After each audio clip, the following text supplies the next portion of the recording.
ஓ வசுதேவசுதம் தேவம் கம்சசாணூரமர்தனம்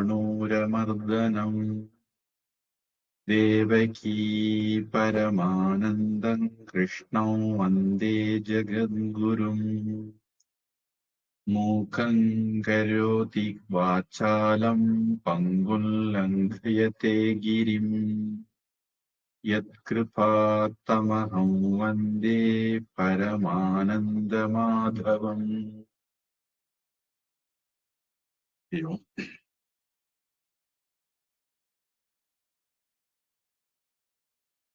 போன வகுப்புல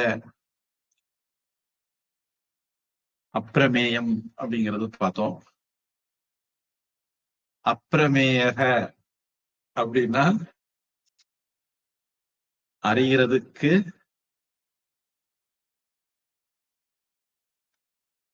இன்னொன்னாட்டு அறிகிறதுக்கு இல்லாத ஆளு, அறிய முடியாதவர் அப்படின்னு அர்த்தம் சொல்லலாம். அறிய முடியாதுன்னா அறியவே முடியாதவருங்கிற அர்த்தம் இல்ல, நமக்கு அந்நியமாக இன்னொன்னாக அறிய முடியாது, ஏன்னா நாம தானே அறிகிற ஆளை அப்படின்னு பார்த்தோம். இதுவானாலும் சரி, இதுக்கு முன்னாடி சொன்னதானாலும் சரி, அதாவது நம்ம இதுவரைக்கும் இப்போ கிருஷ்ணன் சொல்லிட்டு இருக்கக்கூடிய சாங்கிய யோகம் அப்படின்னு பிறகு இதுக்கு பேர் கொடுக்க போறாரு. இந்த அத்தியாயத்துக்கு பேரும் அதான். இந்த சாங்கிய விஷயங்கள் அல்லது ஞான யோக விஷயங்கள் நம்ம பார்த்துட்டு இருக்கோம். இது நமக்கு புரிஞ்சது போலயே இருக்கு, புரியாத போலயோ இருக்கு. இத ஒரே வார்த்தையில சொல்லணும்னா அப்பிரமேயக அப்படின்னு சொல்லிடலாம். இப்போ நான் சொல்றேன் மாம்பழம், உடனே உங்க மனசுல ஒரு பல்ப் எரிஞ்சிடும். சக்கப்பழம் எரிஞ்சிடும், வீடு வந்துடும், மாடு வந்துடும், கடல் மனசுல ஒரு காட்சி விரிஞ்சிடும், வானம் மனசுல ஒரு காட்சி விரிஞ்சிடும், ஆத்மா அப்படின்னு சொன்னா ஒண்ணுமே வராது. நமக்கு அந்நியமான ஒரு பொருள்னா அப்படி மனசுல தோணுது. ஆனா ஆத்மா நாம இருக்கிறதுனால அப்படி எதுவும் தோன்றது இல்லை.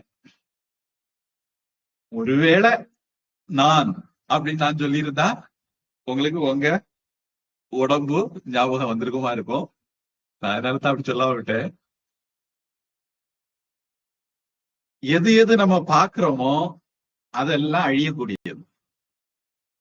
எது நம்மால பார்க்க முடியலையோ, ஆத்மா நம்மால பார்க்க முடியாததா இருக்கிறதுனால தான் அது அழியாததாகவும் இருக்கு. அது சத்து அப்படின்னு பகவான் சொன்னார். அது பார்க்கிறவன் திருக்கு, மற்றதெல்லாம் பார்க்கப்படுகிறது திருஷ்யம். திருஷ்யங்கள் எல்லாம் அழியக்கூடியது, திருக்கு அழியாதவன். சாந்தோக்கிய உபனிஷத்துல 6வது அத்தியாயத்துல தத்துவமசி பிரகரணம்னு சொல்லுவாங்க. தத்துவமசிங்கிற வார்த்தை அங்கதான் வருது. அங்க ஆதிசங்கரர் சத்து அப்படிங்கிறதுக்கு விளக்கம் எழுதும்போது ஒரு வரியில நாம இத்தனை நாள் கீதையில படிச்சதெல்லாம் ஒரே வரியில வரிசை எழுதிட்டு போயிடுறாரு. அவிகாரி, நித்தியக, அப்பிரமேயக அப்படின்னு நம்ம இதுவரைக்கும் பார்த்த எல்லா வார்த்தையும் போட்டு வரிசையா எழுதிடுறாரு.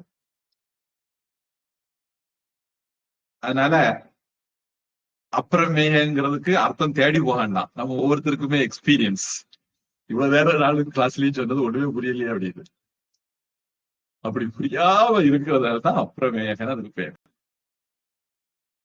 இந்த ஸ்லோகத்தோட நாம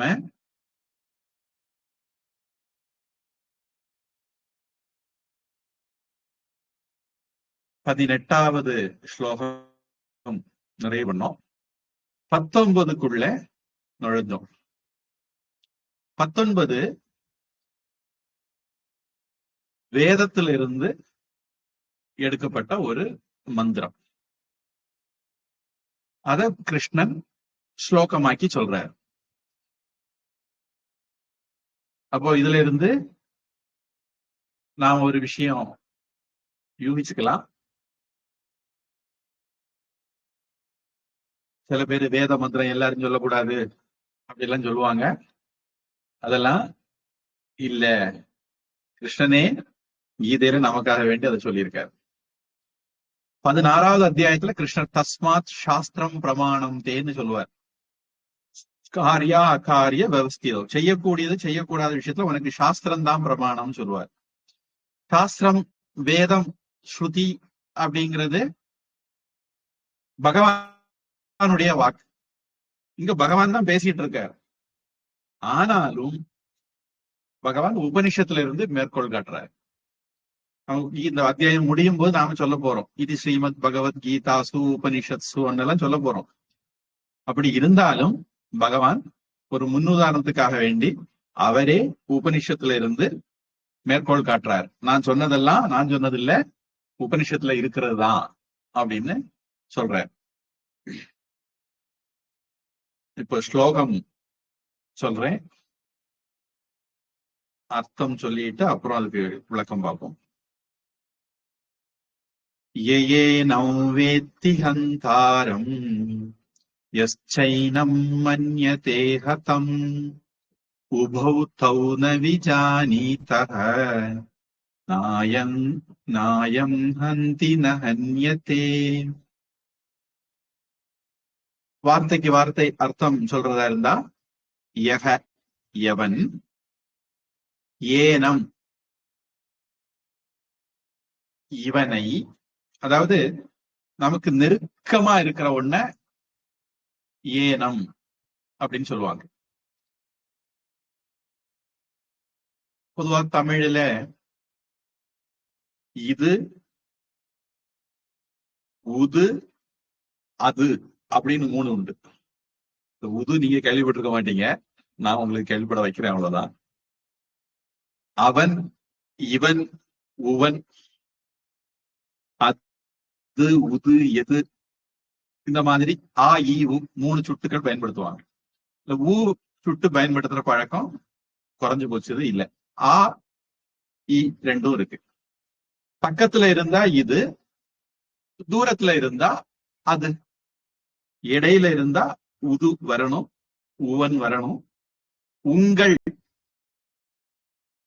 நாங்கள், அவர்கள், உங்கள் அப்படின்னு அந்த ஊ பயன்பாட்டுல இருக்கு. இப்படி 3ஆ பிரிப்பாங்க. அத மாதிரி சமஸ்கிருதத்துல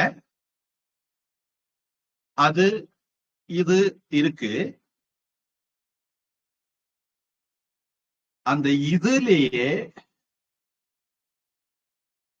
ஒரு உதாரணத்துக்கு, இது பெண்ணு, என்ன பொறுத்த வரைக்கும் இது பெண்ணு என் பக்கத்துல இருக்கு. இதை விட நெருக்கமா ஒண்ணு இருந்தா அதுக்கு என்ன பேர் சொல்லுது? அப்போ சொல்லக்கூடிய வார்த்தை தான் ஏனம். ஏன்னா ஆத்மா என்னுடைய உடம்பை விட நெருக்கமா இருக்கு. உடம்பு இது, இதை விட நெருக்கமா இருக்கிறது ஆத்மா. அந்த நெருக்கத்தை காட்டுறதுக்காக வேண்டி ஏனம் அப்படிங்கிற வார்த்தை பயன்படுத்தி இருக்கு. இப்ப ஏனம்னா இதை, இவனை, ஆத்மாவை. வேத்தி, மன்னிக்கணும், ஹந்தாரம் கொல்பவனாக வேத்தி அறிகிறானோ, ச மேலும், யக எவன், ஏனம் இவனை, ஹதம் கொல்லப்பட்டதாகவும், மன்யதே நினைக்கிறானோ, உபௌ தௌ அவர்கள் இருவரும், ரொம்ப கரெக்டா போடுறதா இருந்தா தௌ உபௌ அவர்கள் இருவரும், ந விஜானீதக அறியவில்லை, அயம் இவன், ந ஹந்தி கொல்வதில்லை, ந ஹன்யதே கொல்லப்படுவதும் இல்லை. அதாவது எவன் இந்த ஆத்மாவை கொல்பவனாக அறிகிறானோ, மேலும் எவன் இவனை கொல்லப்பட்டவனாக நினைக்கிறானோ, அவர்கள் இருவரும் அறியவில்லை. இவன் கொல்வதும் இல்லை, கொல்லப்படுவதும் இல்லை. அப்படிங்கிறது பொழிப்புரை. இதுக்கு சமமான கட்டோபனிஷத் மந்திரம், கட்டோபனிஷத் 2வது அத்தியாயம், முதல் அத்தியாயம் 2வது வள்ளி 19வது மந்திரம். ஹந்தாச்சேன்மன்யதே ஹந்தும் ஹதச்சேத்மன்யதே ஹதம் உபௌ தௌ ந விஜானீதஹ நாயம் ஹந்தி ந ஹன்யதே அப்படின்னு முதல் வரியில சின்ன வேறுபாடுகள், 2வது வரி அப்படியே ஈயடிச்சாங்காப்பி. பொதுவாக அந்த ஈயடிச்சாங்காப்பி நம்மகிட்ட ஒரு வார்த்தை உண்டு. பார்த்து எழுதினாலும் எழுதலாம், ஆனா அதுக்காக வேண்டி அவனுக்கு பேப்பர்ல ஈ இருந்ததுங்கிறீங்க, நம்ம பேப்பர்ல ஒரு ஈய பிடிச்சு அடிச்சு வைக்க கூடாதுல்ல. அதனால கிருஷ்ணன் காப்பி அடிச்சாலும் அடிச்சாரு, ஈ அடிச்சா காப்பி அடிக்கல. முதல் வரியை கொஞ்சம் மாத்தி அடிச்சுக்கிட்டேன்.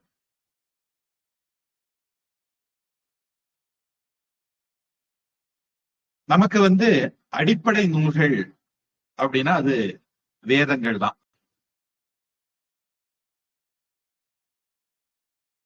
அந்த வேதத்திலிருந்து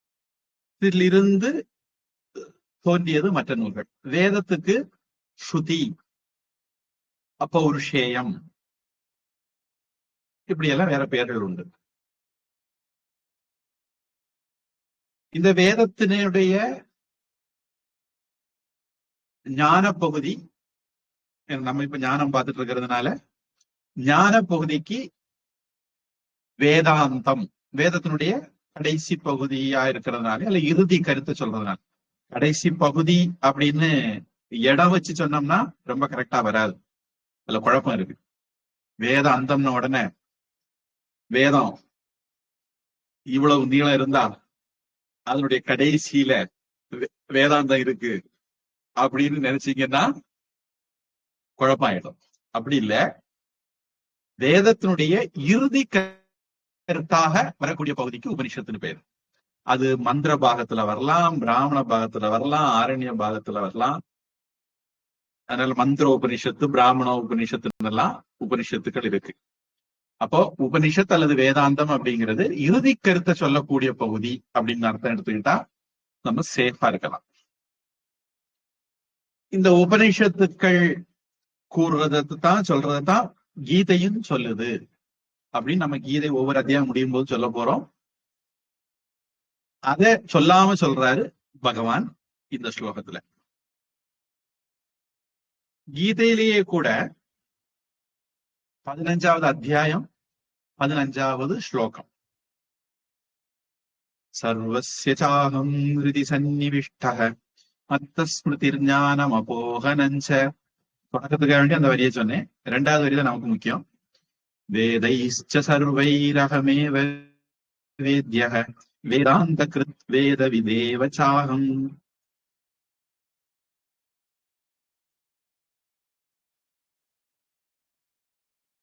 எல்லா வேதங்களாலும் அறியப்படும் பொருளும் நானே.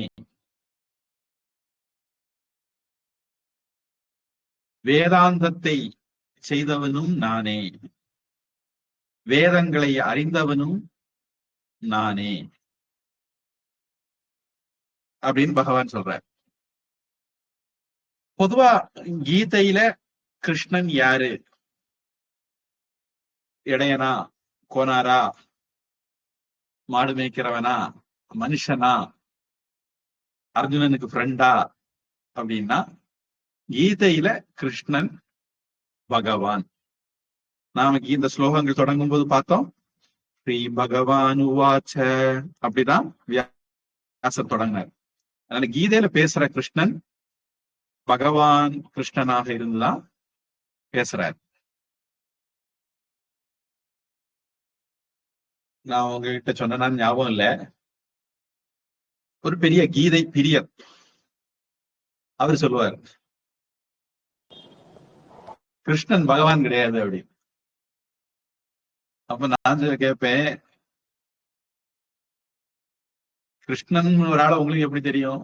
மகாபாரதத்துல இருந்து தெரியும். மகாபாரதம் கிருஷ்ணனை என்ன சொல்லுது? பகவான் சொல்லுது. மகாபாரதம் சொன்ன கீதையில வியாசர் சஞ்சய உவாச்ச திருதராஷ்டிர உவாச்ச அர்ஜுன உவாச்ச இப்படி எல்லாம் போட்டவரு ஸ்ரீ கிருஷ்ண உவாச்சன்னு போடாம ஸ்ரீ பகவான் உவாச்ச அப்படிதான் போட்டிருக்காரு. உங்களுக்கு பிடிச்சதோ பிடிக்கலையோ கிருஷ்ணனை வியாசர் பகவானா தான் வச்சிருக்காரு. அப்போ பகவானுடைய வாக்கு யோ பிரம்மாணம் விததாதி பூர்வம் யோ வை வேதாம்ச்ச பிரகிணோதி தஸ்மை தேவமாத்ம புத்தி பிரகாசம் முமுக்ஷுர்வை சரணமகம் பிரபத்யே அப்படின்னு ஸ்வேதாஸ்வதர உபனிஷத்துல ஒரு மந்திரம். வேதங்கள் பகவான் இருந்துதான். எஸ்ய நிஸ்வசிதம் ஹி வேத, யாருடைய மூச்சு காற்றாக வேதம் இருக்குதோ அப்படின்னு உபனிஷத் சொல்லுது. அப்ப பகவான் இருந்து வந்தது வேதங்கள், பகவான் இருந்து வாரது எல்லாமே வேதங்கள். இதுக்கு ஸ்ருதி மனுஷன் கிட்ட இருந்து வராததுனால, புருஷன் கிட்ட இருந்து வராததுனால அப்பௌருஷேயம் இப்படி எல்லாம் பேரு. இத மனசுல வச்சுக்கிட்டு, ஞாபகத்துல வச்சுக்கிட்டு, ஓர்மையில வச்சுக்கிட்டு எழுதக்கூடிய நூல்களுக்கு ஸ்மிருதி அப்படின்னு பேரு. ஸ்மிருதிங்கிற வார்த்தைக்கு அடிப்படை அர்த்தம் வேதங்களை மனதில் இருத்தி மனிதர்களால எழுதப்பட்ட நூல்கள். அப்ப இந்த ஸ்ருதி அப்படிங்கிறது மனிதர்கள் செய்தது இல்ல, ஸ்மிருதிங்கிறது மனிதர்கள் செய்தது. இப்ப இந்த ஸ்மிருதி அப்படிங்கிறதுல புராணங்கள், இதிகாசங்கள், இப்படி நிறைய நூல்கள் வரும். பொதுவா சொல்லும் போது இத அல்லாம ஸ்மிருதினு அந்த இடத்துல ஸ்மிருதி அப்படிங்கிறதுக்கு அரசியல் சட்டம், மனுஸ்மிருதி, பராசர ஸ்மிருதி, யாக்ஞவல்கிய ஸ்மிருதி அப்படின்னு சொல்லுவாங்க. அந்த இடத்துல அது டூஸ் அண்ட் டோன்ட்ஸ் சொல்லக்கூடிய அரசியலமைப்பு சட்டம்னு அர்த்தம். மற்றபடி பொதுவாக புராண இதிகாசங்கள் எல்லாத்துக்குமே ஸ்மிருதி, வேதம் அல்லாத எல்லாத்துக்கும் ஸ்மிருதிங்கிற பொது பேரு நாம பயன்படுத்தலாம். இதுல ஸ்ருதியில ஒண்ணு சொல்லி ஸ்மிருதியில ஒண்ணு சொல்லி இருந்தது. இந்த ரெண்டுக்கும் இடையில வித்தியாசம் இருந்ததுன்னா ஸ்ருதி சொல்றதைத்தான் நாம எடுத்துக்குவோம். ஸ்மிருதிக்கு அர்த்தம் சொல்லும் போது ஸ்ருதிக்கு அனுசரிச்சுதான் அர்த்தம் சொல்லுவோம்.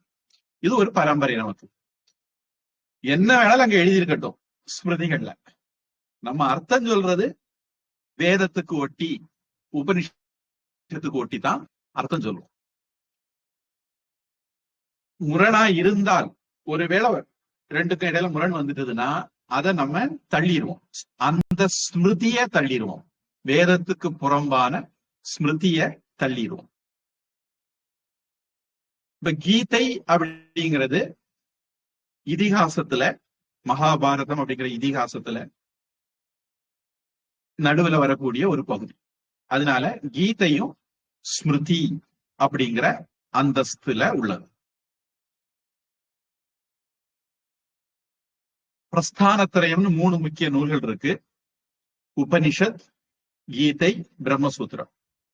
இந்த 3ல உபனிஷத்துக்கு ஸ்ருதி பிரஸ்தானம் அப்படின்னு பேரு, கீதைக்கு ஸ்மிருதி பிரஸ்தானம்னு பேரு. நான் சொல்ல ஸ்ருதி ஸ்மிருதி உங்க காதுல ஒரே மாதிரி விழுந்தா அதுக்கு நாம் வழி இல்லை. ஸ்ருதி, ஸ்மிரு ஸ்மிருதி, ஸ்மரணம், அதுல இருந்து வர்றது ஸ்மிருதி. அடுத்தது நியாய பிரஸ்தானம், அது பிரம்மசூத்திரம். இப்படி 3 அடிப்படை நூல்கள், முக்கியமான நூல்கள், அடிப்படை நூல்கள், முக்கியமான நூல்கள் இருக்கு. எல்லாமே உபனிஷத்தை ஒட்டி எழுதப்பட்ட மற்ற நூல்கள்.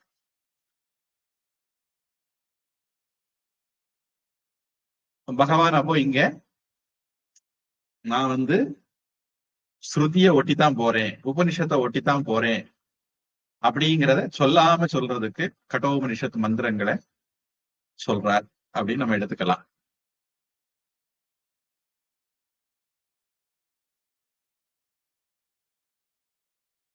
இங்க ஏனம் இதுன்னு சொன்னது, இது வரைக்கும் நம்ம ஆத்மாவை பத்தி பேசிட்டு இருக்கோம். அந்த ஆத்மாவை பற்றி, அந்த ஆத்மா அப்படின்னு நாம புரிஞ்சுக்கலாம். இப்ப இந்த இடத்துல கீதையில கொலையை பத்தி பேசுது. இந்த ஸ்லோகம் கொலையை பத்தி பேசுது.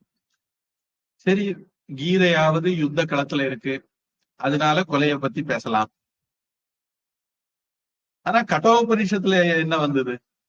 அதுல ஏன் கொலையை பத்தி சொல்லணும் அப்படின்னா, ரெண்டு இடத்துலயுமே ரெண்டு நியாயம் இருக்கு. கீதை போர்க்களத்துல இருக்கு, யுத்த கான்டெக்ஸ்ட், அதனால அதை பத்தி அர்ஜுனன் நான் கொல்ல மாட்டேன் செத்து போவாங்கன்னு எல்லாம் பேசினா, அதனால சாவை பத்தி பகவான் பேசுறாரு. கட்டோபனிஷத்துல ஒரு பொடிய செத்து யமன்கிட்ட போனான். அவன் யமன்கிட்ட போய் பேசிட்டு இருந்தான். செத்து தனக்கிட்ட வந்தவங்கிறதுனால யம தர்மராஜா அங்கேயும் சாவை பத்தி பேசினார். நமக்கு இந்த ரெண்டுல இருந்து நாம எடுத்துக்க வேண்டிய விஷயம் என்னன்னா, இப்ப உங்களுக்கு இந்த காலத்துல யாருக்கான்னு தெரியல, அந்த காலத்துல மைக் டைசன் அப்படின்னு ஒரு குத்து சண்டை வீரர் இருந்தார். நீங்க பள்ளிக்கூடத்துல விளையாடி ஜெயிச்சு, சோனல்ல விளையாடி ஜெயிச்சு, டிஸ்ட்ரிக்ட்ல விளையாடி ஜெயிச்சு, ஸ்டேட்ல விளையாடி ஜெயிச்சு, நேஷனல்ல விளையாடி ஜெயிச்சு, அப்புறம் இன்டர்நேஷனல்ல விளையாடி அதுல ஒவ்வொரு கட்டமா ஜெயிச்சு, அதுக்கப்புறம் மைக் டைசன் கூட விளையாடி அவரை தோக்கடிச்சீங்கன்னா, மைக் டைசன் உலக சாம்பியன், நீங்க உலக சாம்பியன் ஆயிடலாம். நம்ம பிரக்ஞானானந்தா காஸ்பரோவா அவரை தோக்கடிச்ச உடனே அவர் இன்டர்நேஷனல் சாம்பியன் ஆயிட்டாரு. இப்போ இப்படி ஒவ்வொருத்தரையா தோக்கடிச்சு போய் தோக்கடிச்சாலும் நீங்க உலக சாம்பியன் தான். இல்ல நேரவே காஸ்பரோவ் கூட பிரக்ஞானானந்தா விளையாடி தோக்கடிச்சிட்டாருன்னா அப்போ அவர் உலக சாம்பியன் தான். அதனால இந்த இதுக்கு பிரதம மல்ல நியாயம், மல்யுத்தம் சொல்லுவோம் இல்லையா, அதுதான் மல்ல. பிரதம மல்ல நியாயம்னா, டாப்ல இருக்க மல்யுத்த வீரன் யாரு, அவனை அடிச்சு வீழ்த்திட்டா நம்ம டாப் ஆயிடுவோம். குறுக்கு வழி, சீக்கிரமா டாப் ஆயிடலாம்.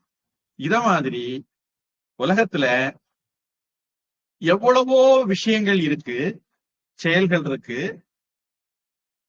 அதுல ஒரு டாப்பான செயல்னா கேவலத்திலையும் கேவலமான செயல், அதுல டாப். அது என்னதுன்னா கொல்றது. அதனால அதுவே அப்படின்னா கிம்முத வக்தவியம், சம்ஸ்கிருதத்துல இப்படி ஒரு பிரயோகம் இருக்கு. அதுவே அப்படின்னா இத பத்தி என்ன சொல்லுதுக்கு, மற்ற செயல்களை பத்தி என்ன சொல்லுதுக்கு அப்படின்னு நம்ம புரிஞ்சுக்கணும். அது ஒரு உதாரணம் மாதிரி. அதை பத்தி இப்படின்னா எல்லா செயல்களும் அப்படித்தான் அப்படின்னு நம்ம புரிஞ்சுக்கணும். அதுக்காக வேண்டி அந்த கொல்லுதல் அப்படிங்கிறது உதாரணமா இங்க கான்டெக்சுவலா இருக்கு, அதனால அதை எடுத்திருக்காங்க. நாம அதை எல்லா ஆக்ஷனுக்கும் எல்லா செயலுக்கும் அப்ளை பண்ணிக்கணும். அப்போ யாரு ஆத்மாவை கர்த்தாவாக கொலை செய்கிறவராக கருதுகிறாரோ, யாரு ஆத்மாவை கொலைக்கு உட்படுபவராக, செய்யப்படும் பொருளாக, ஆப்ஜெக்டா நினைக்கிறாங்களோ, ரெண்டு பேருமே ஆத்மாவை அறியறது இல்லை அப்படின்னு பகவான் சொல்றார்.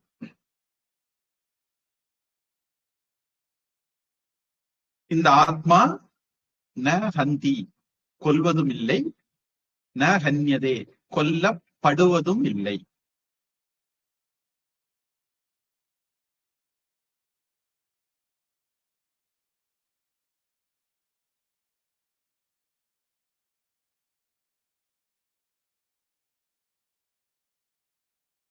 அப்ப யாராவது இப்ப நம்ம கொல்றதுங்கிற ஒதுக்கிடுவோம், நம்ம கான்டெக்ஸ்டுக்கு வருவோம்.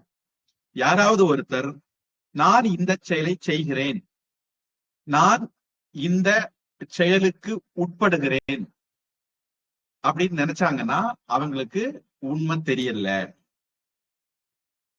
ஆத்மா நான் உண்மையிலேயே எதையும் செய்வதும் இல்லை, செயல்களுக்கு உட்படுவதும் இல்லை அப்படின்னு சுருக்கமான அர்த்தம். அந்த கொலை அப்படிங்கிறத செயல்னு நீங்க எடுத்துக்கிட்டு இப்படி நாம நம்முடைய எல்லா விஷயத்திலையும் புரிச்சுக்கலாம். அடுத்தது 20வது ஸ்லோகம். ந ஜாயதே ம்ரியதே வா கதாசித் நாயம் பூத்வா பவிதா வா ந பூயஹ. இந்த இடத்துல நாயம் பூத்வா பவிதா வா ந பூயஹ, அதுக்குள்ள ஒரு ஆ இருந்து அபவிதா அப்படின்னு புரிஞ்சுக்கணும். அஜோ நித்ய சாஸ்வதோயம் புராணஹ ந ஹன்யதே ஹன்யமானே ஷரீரே. அயம் இவன், அதாவது ஆத்மா, அதாவது நான், கதாச்சித் ஒருபோதும், ந ஜாயதே பிறப்பதில்லை, ந வா மிரியதே இறப்பதும் இல்லை, வா மட்டுமில்ல பூத்வா இருந்துவிட்டு, பூயக மறுபடியும், அபவிதா இல்லாமல் போகிறான், ந என்பதும் இல்லை.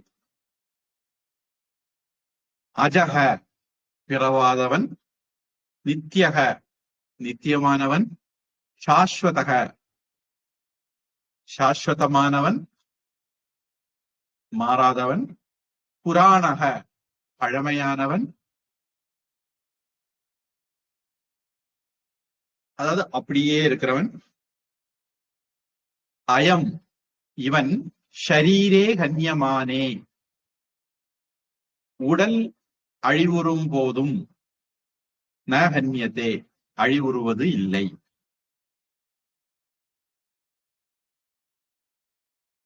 முதல்ல சொன்ன கருத்தை மறுபடியும் அழுத்தமா சொல்றார்.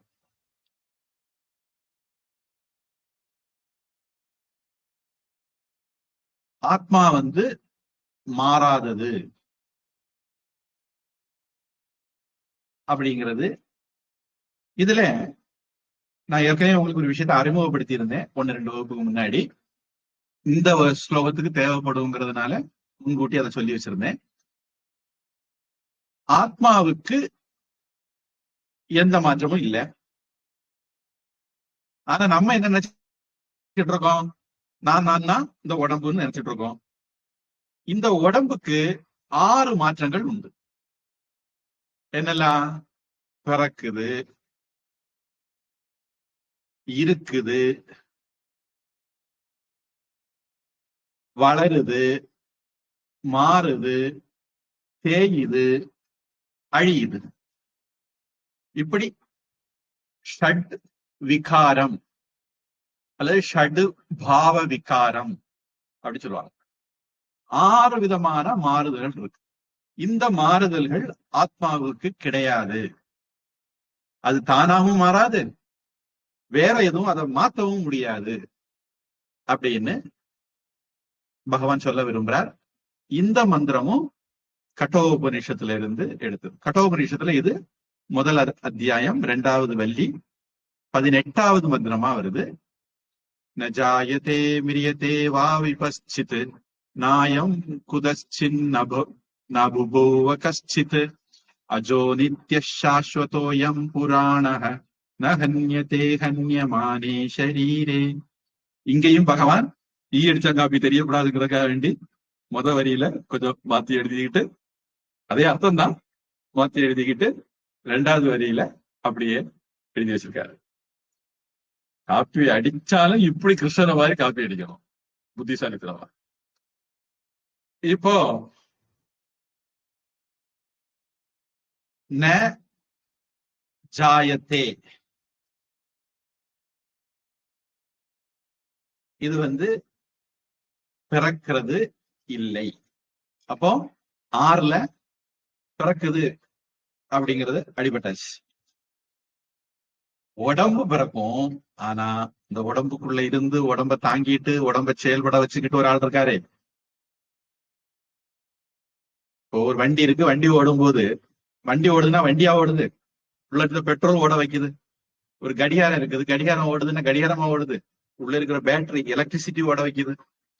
இதே மாதிரி இந்த உடம்பு இயங்குது அப்படின்னா உள்ள இருக்கிற ஆத்மா, அதனால இந்த ஆத்மா இருக்கிற வரைக்கும் தான் இது வேலை செய்யும், அப்புறம் இது வேலை செய்யாது.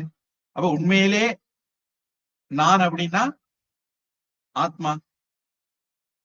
அந்த இது பிறக்கிறது இல்லை. உடம்பு பிறக்குது, ஆனா ஆத்மா பிறக்கிறது இல்லை. அடுத்து ஆத்மா இறக்கிறது உண்டா அப்படின்னா இறக்கிறதும் இல்லை. மட்டும் இல்ல, ஆத்மா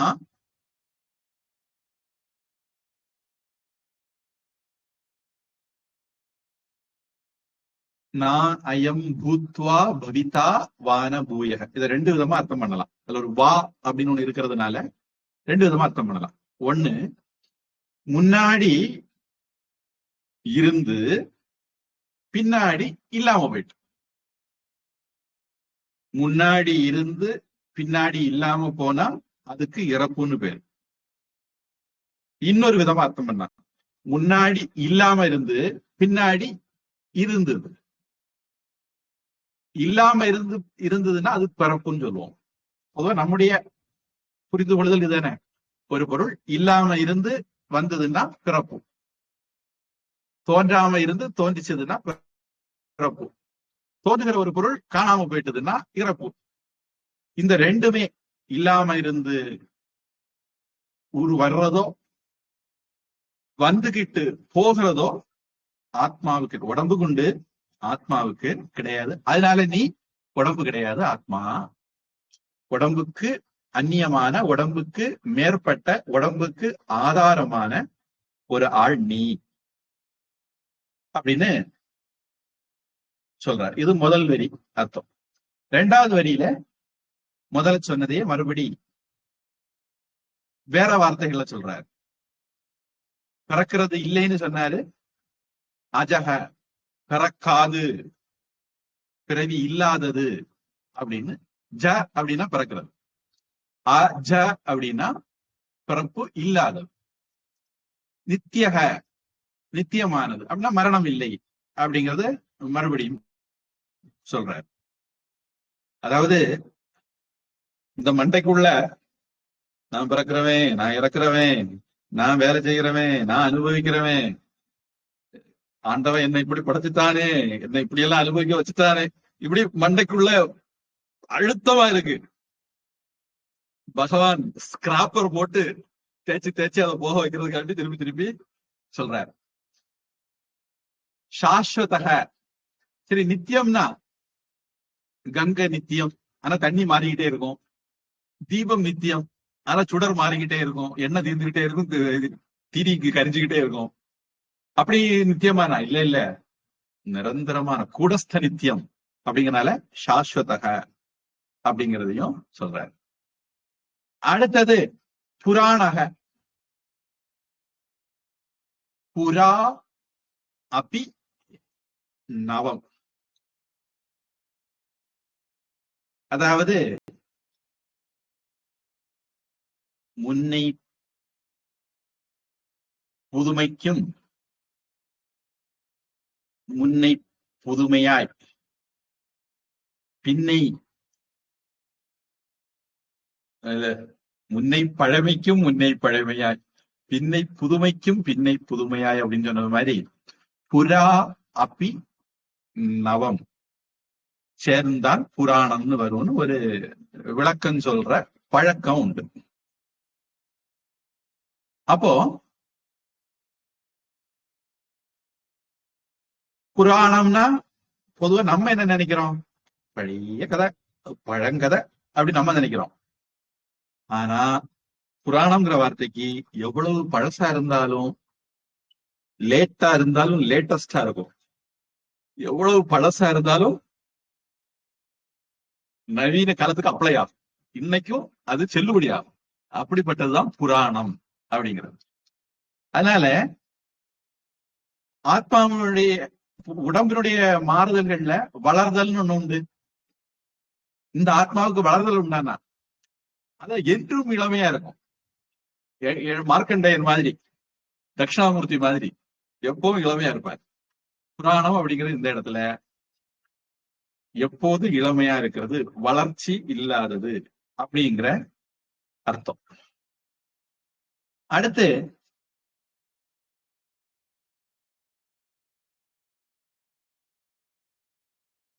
ந ஹன்யதே. இந்த இடத்துல ஹன் அப்படிங்கிறது வார்த்தை பொதுவா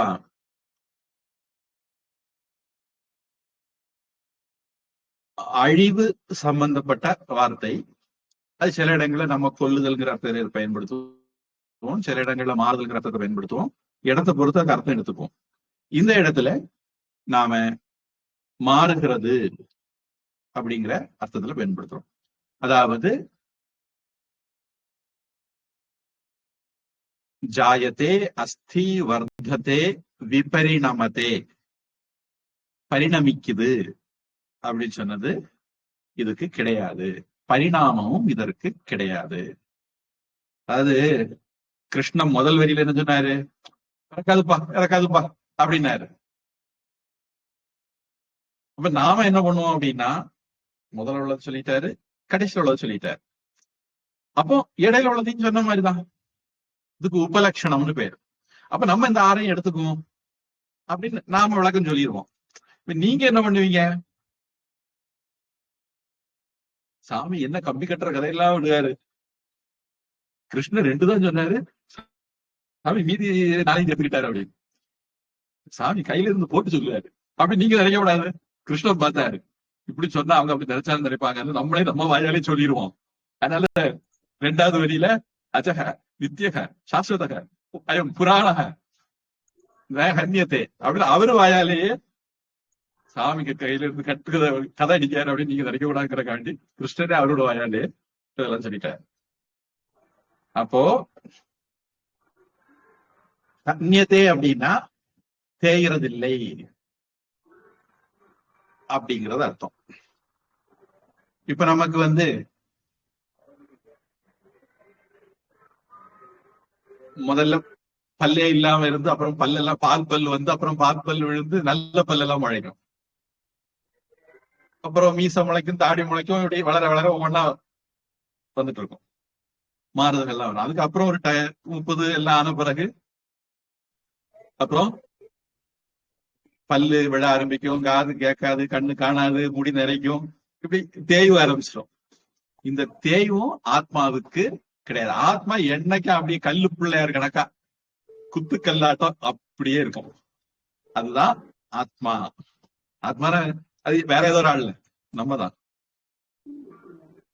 அதனால உடலுக்கு இந்த மாற்றங்கள் எல்லாம் வரலாம், ஆனால் ஆத்மாவுக்கு உண்மையான நமக்கு இதெல்லாம் கிடையாது அப்படின்னு பகவான் சொல்றார்.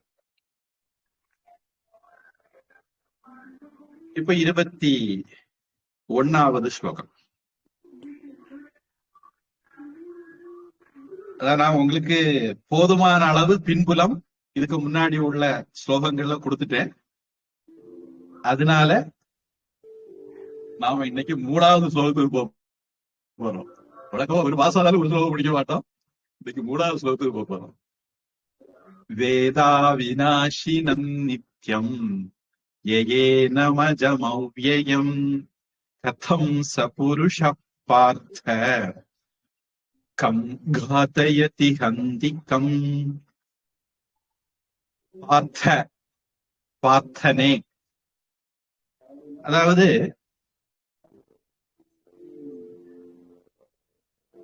சம்ஸ்கிருதத்துல தத்திதம் அப்படின்னு ஒரு பிரயோகம் இருக்கு. அது என்ன பண்ணும் அப்படின்னா, ஒரு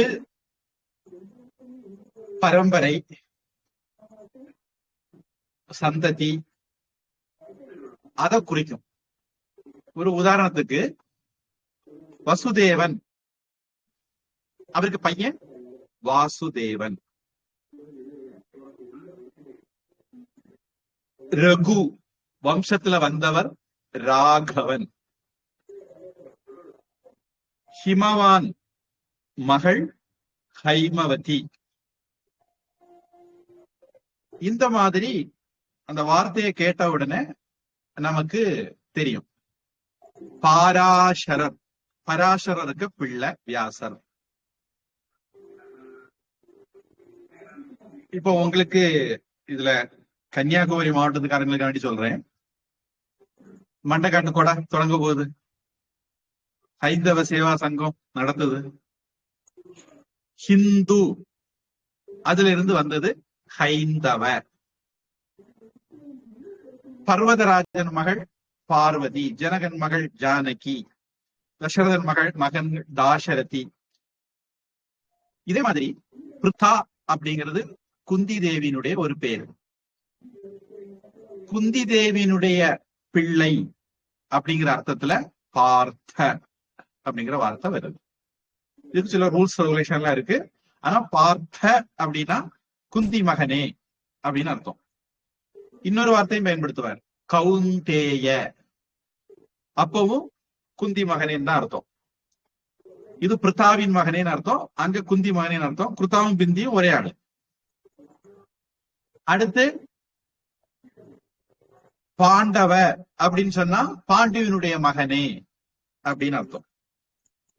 பொதுவா அதனால நான் என்ன பண்ணுவேன் அப்படின்னா, கௌரவர்கள் அப்படின்னு அந்த துரியோதன பண்ணி கூட்டத்தை சொல்ல மாட்டேன்.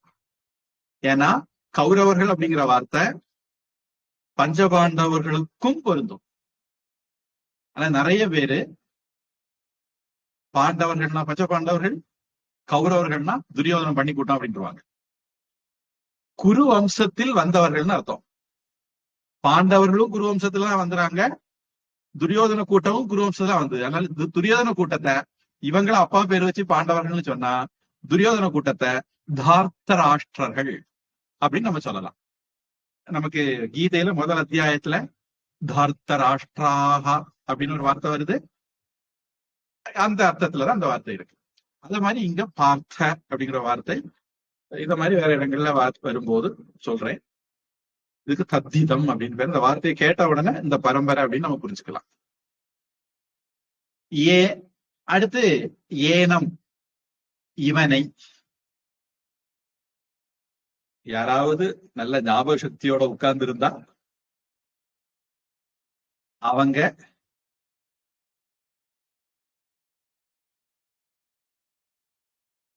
அங்க ஏனம் அப்படிங்கிறது இரண்டாம் வேற்றுமை இந்த இடத்துல.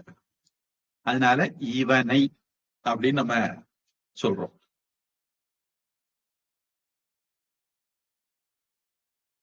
அவிநாசினம், அழிவற்றது, நித்தியம், என்றும் உள்ளது, அஜம், பிறவாதது, அவ்வியம், மாறுதலற்றது என்று யக, எவன், வேத, அறிகிறானோ. இதெல்லாம் முதல் வரியிலிருந்து நம்ம எடுத்து அங்கெங்கேயும் புரட்டி வாக்கியப்படுத்தினது. சக புருஷக, அந்த மனிதன், கதம், எவ்வாறு, கம், யாரை, ஹந்தி, கொல்வான். கதம் எவ்வாறு, கம் யாரை, காத்தயதி கொல்விப்பான்.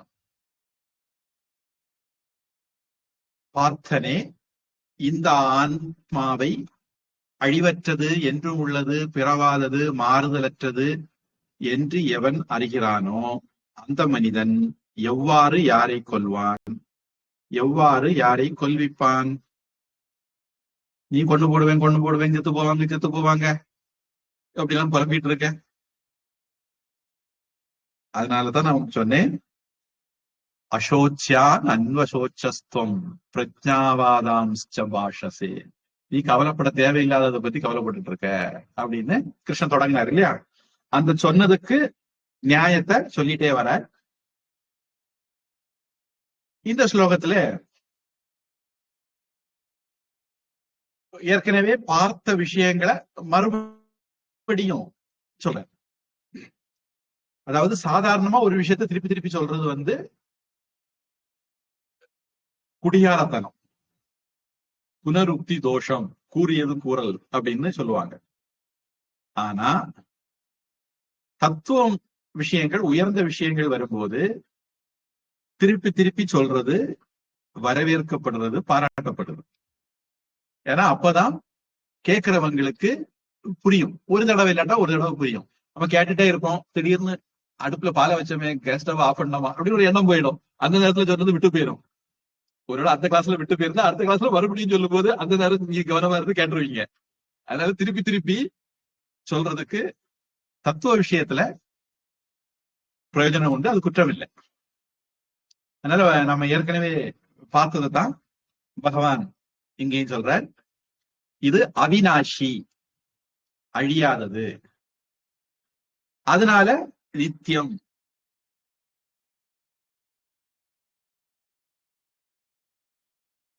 அஜக, அதாவது பிரபாதது, அவ்வியக, தேயாதது, மாறாதது. இது எல்லாமே நம்ம ஏற்கனவே பார்த்த வார்த்தைகள் தான். அதனால ஞாபகம் வச்சிருப்பீங்கன்னு நினைக்கிறேன். இந்த இடத்துல இந்த அவ்வியங்கிற வார்த்தை சம்ஸ்கிருத இலக்கணத்திலையும் பயன்படுத்தப்படுது. அங்கேயும் மாறாதது அப்படிங்கிற அர்த்தம் தான். மேற்கொண்டு அதை பத்தி சொல்லி உங்களை மூளையை லோடு பண்ண வேண்டாம்னு நினைக்கிறேன்.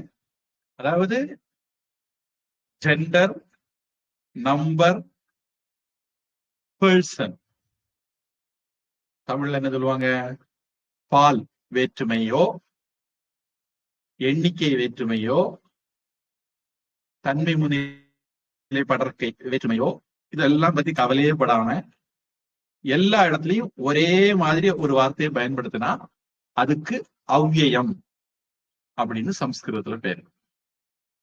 தமிழ்லயும் அந்த மாதிரி உண்டு, சம்ஸ்கிருதத்திலயும் அந்த மாதிரி உண்டு.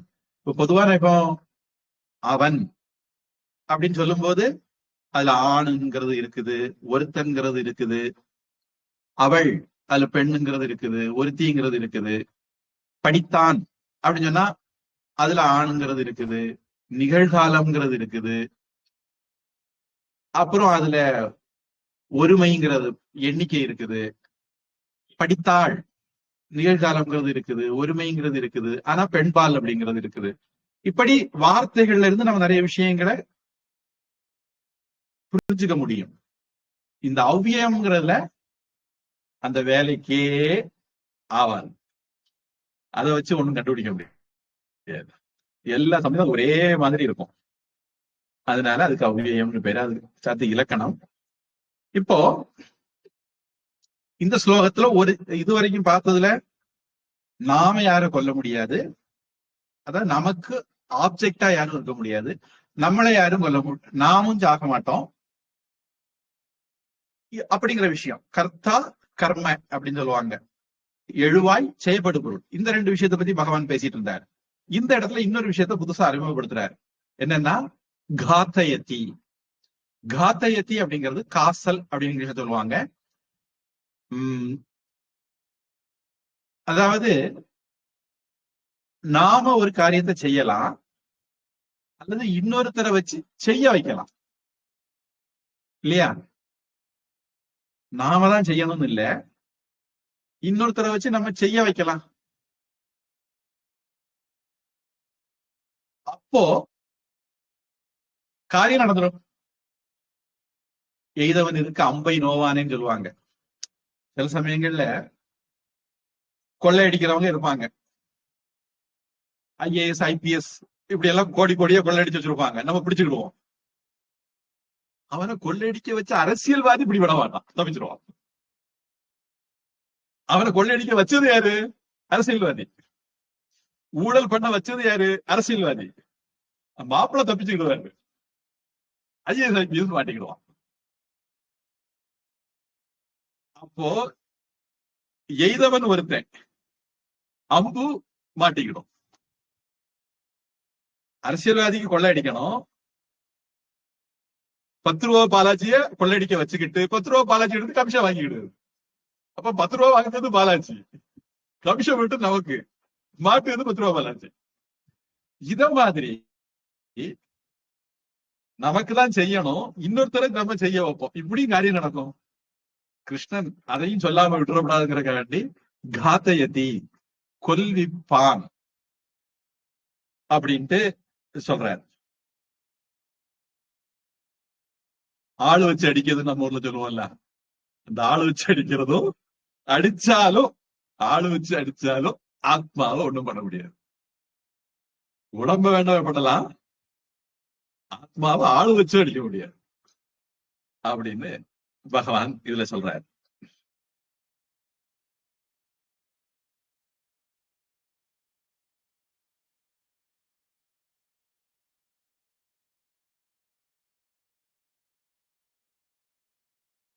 ஏதாவது கேள்விகள் இருக்கா?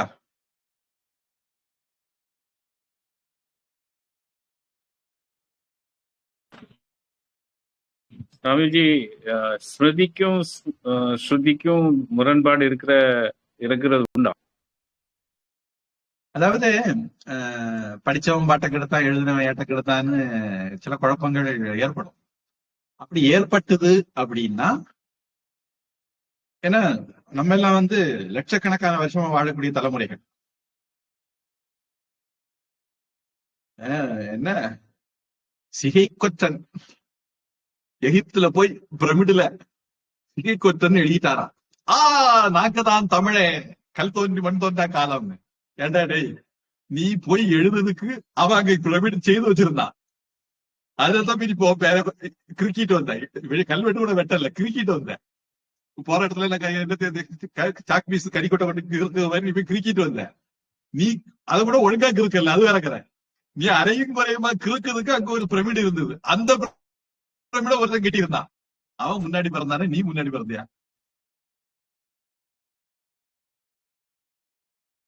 அதனால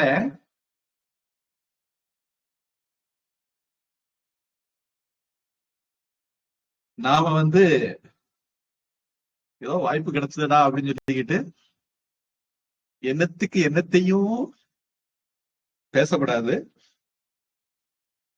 உலகத்துல அப்படி தமிழ் குடி அதுல ரொம்ப பிரபலம். நாங்கெல்லாம் தமிழ், எங்களுக்கும் ஆரியருக்கும் சம்பந்தம் இல்லை, வட இந்தியாவுக்கும் சம்பந்தமே இல்லை. சிந்து நதியிலேயே நாங்கதான் இருந்தோம், எங்களை விரட்டி விட்டாங்க தக்க. நாங்கதான் அசுரர்கள்.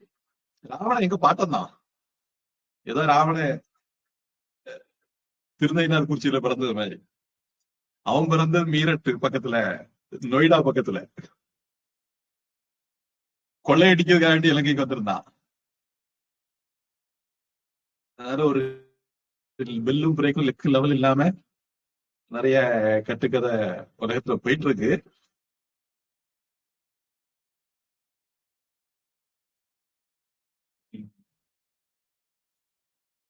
உங்க கேள்வி மறுபடியும் சொல்லுங்க.